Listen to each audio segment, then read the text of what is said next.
Welcome to Family Features, a podcast for anyone who wants to experience healthy relationships within their family. This is Dr. Corey Gilbert, and I'm honored to come alongside you to encourage, educate, and equip you as we focus on the different relationships that make us family. Let's get started and focus on today's feature. Hey there, it's Dr. Corey Gilbert with the Family Features podcast, and today we're going to go into the second episode looking at the coddling of the American mind. Again, the subtitle is pretty frightening, how good intentions and bad ideas are setting up a generation for failure. This is really important in a 2018 book. I'm going to feature some different ones this year here in 2021. But how did we get here? In this last episode, we talked about the three bad ideas that kind of have influenced culture, schools, definitely universities, and even our homes potentially. But how did we get here?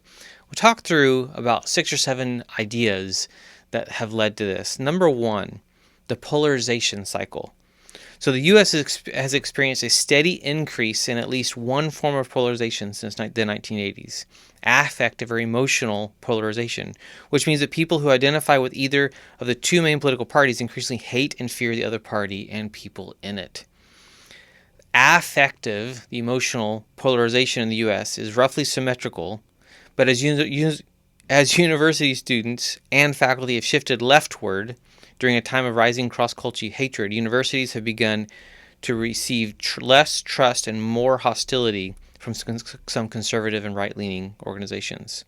Outrage from the off-campus right has actually seriously impacted culture and just made the divide larger and larger.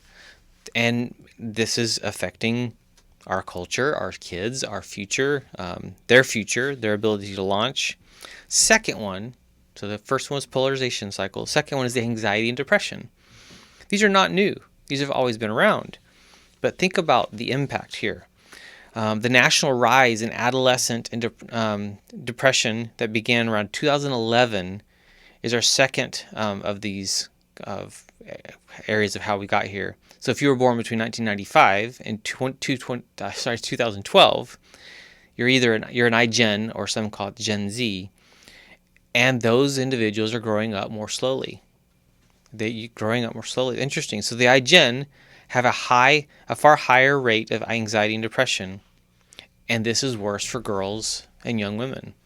This should be very concerning to us. And so what has led to this huge shift since 2011?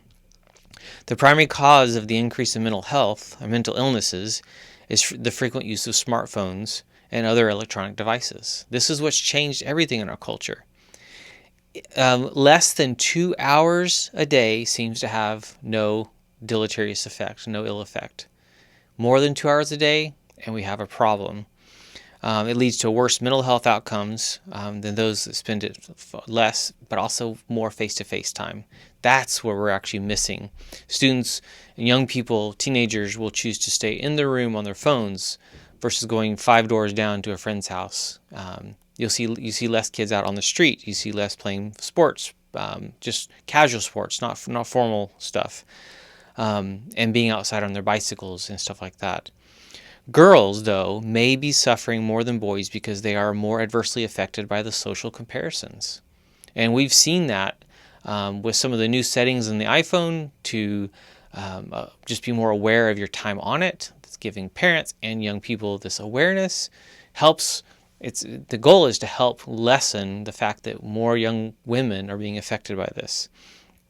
And then iGen's arrival at college coincides exactly with the arrival and intensification of the culture of safetyism, as we talked about before, from 2013 to 2017.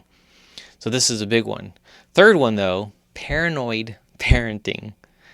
When we overprotect children, we harm them. Last year I wrote a book called I Can't Say That.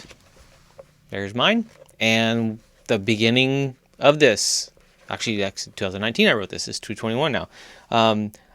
The beginning of this, I talk about how we cannot overprotect. We need to prepare. And this focuses more on the idea of sexuality and gender. This is way bigger than this in terms of other areas that we need to focus on. But paranoid parenting, children are naturally anti-fragile, as I talked about in the the episode before. So overprotection makes them weaker and less resilient later on. This is not the intent of most parents, but this is what's happening. This is what we're seeing in the data. We know this is happening. I see this on the college campus all the time.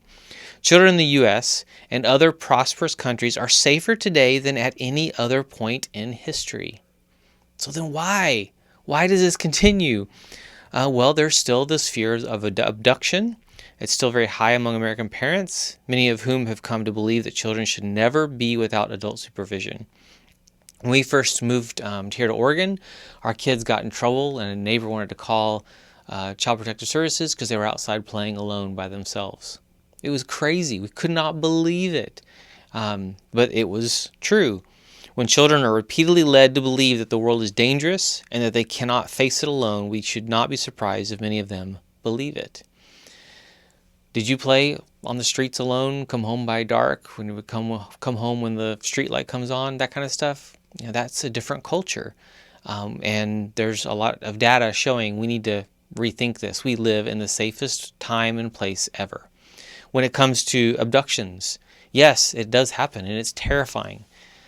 But you are, 91% more likely to get assaulted and harmed by a family member or a friend than abducted. And we need to really think about what's the danger. Is it out there or in here? And we need to rethink that. A lot to talk about there. Helicopter parenting combined with laws and social norms that make it hard to give kids unsupervised time may be a negative impact on mental health and resilience for young people today. Our system, so laws that are going into effect and rules that are making it harder, kids need to play. And we'll look at that in a second.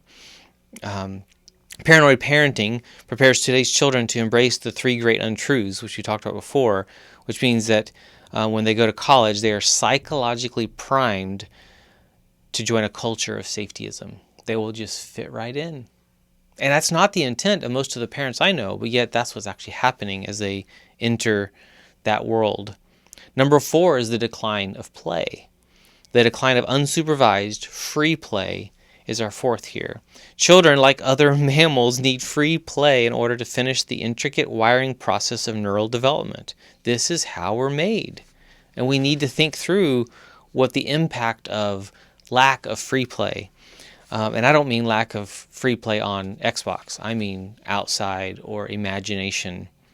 Children that are deprived of free play are likely to be less competent physically and socially as adults when they arrive in adulthood. They're less likely to be tolerant of risk and more prone to anxiety disorders.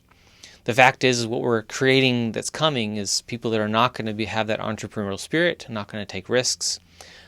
We are creating a culture that we need to be afraid of. Free play is activity that is freely chosen and directed by the participants and undertaken for its own sake, not consciously pursued to achieve ends that is distinct from the activity itself.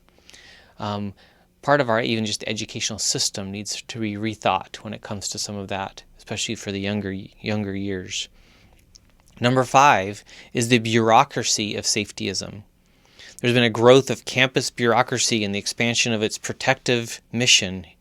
More and more staff added to the administration and a lot less faculty in these places. A lot more layers and layers.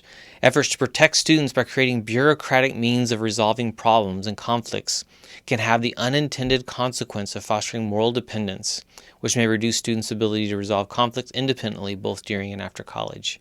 If we're not creating students that can handle conflict, what are we expecting them to do when they leave?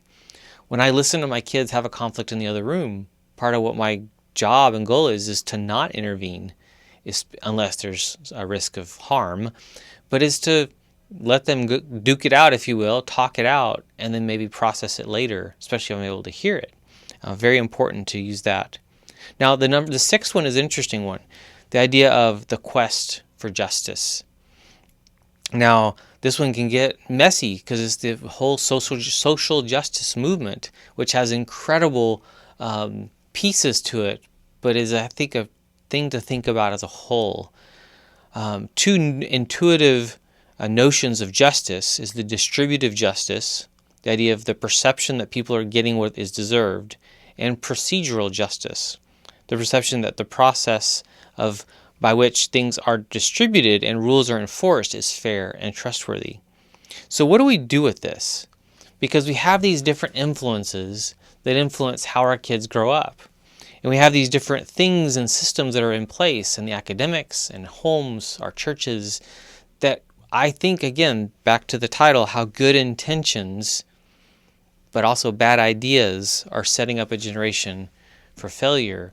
How do we undo this? How do we make this better? Why? Because we live in the best time and the best place we could ever live.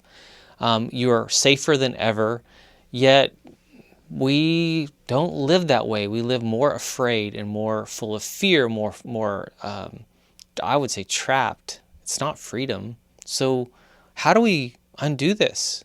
I would say there's lots of layers to it. But a lot of it is what you, as mom and dads, what we teach and plant in our kids in terms of how they see the world and what they will tolerate and what they will, how they will interact with ideas. When they are judging others, how they can step back and pause and see things from different perspectives and it not just be their way or the highway. We need to create this resilience, but this idea of this anti-fragility that actually has stress and has competition in a way that grows them. So in this next episode coming up, we're going to talk about, so what do we do? How do we help kids, young people, leaders, teachers, do this well and change the culture and tide here? Because there are some great resources, again, here in this book, The Coddling of the American Mind, which again, I highly recommend. So I'll see you in the next episode. Thank you for tuning in to the Family Features Podcast. It has been an honor to serve. Find out more about Dr. Gilbert and his resources for you and your family's growth and success at healinglives.com. And if you think you could use some support along the way, be sure to book that call at bookdrg.com. And one more thing, if you found this helpful, please share this podcast with others so that we can change the world together.